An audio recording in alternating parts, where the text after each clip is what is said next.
Kev, one thing I love about documentaries, especially sports documentaries, is I find myself cheering for the kids in the documentary, right?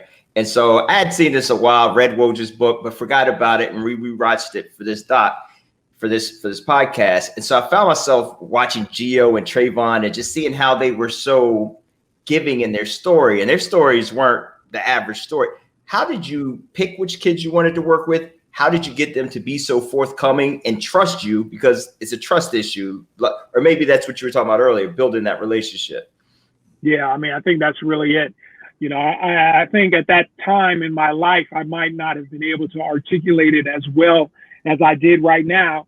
But it really was just trying to relate to those young men as best as I could. You know, and I obviously have many years ahead of them, but I think relating to their father, George, at that time too, was key. George was awesome. He was a great individual, and being able to be cool with him probably gave Gio and Trayvon and Mike the signal that this dude is all right, you know. Mm-hmm. And then also, I think being around all the time, like we were around all the time, you know.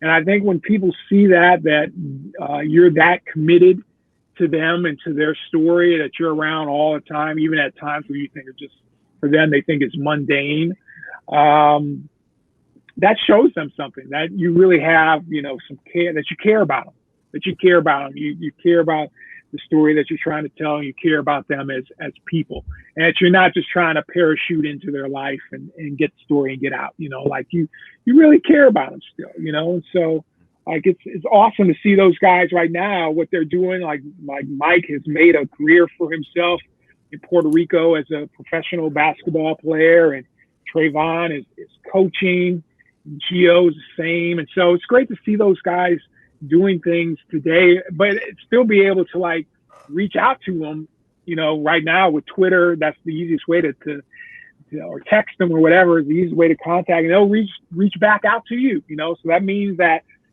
time that you spent with them meant something, you know, and that's really cool to see.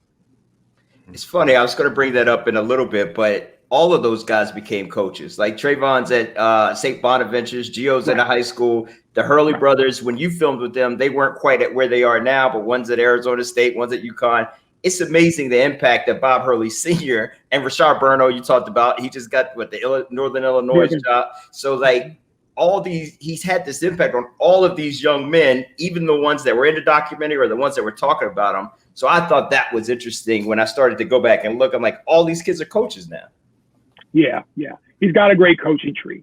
But beyond the coaching tree, he's got a great, I would say, life tree, because there's like hundreds of young men that we don't know of that he has impacted, you know, that are doing great things in their lives, that are great family men. They have jobs, they have careers, you know, and they might not have had those things if Bob Hurley didn't touch them, you know, if Bob Hurley didn't give them some words of wisdom when they were playing basketball, you know. So I truly believe that what Bob has done over his time has saved lives, has inspired lives, and he's one of a kind.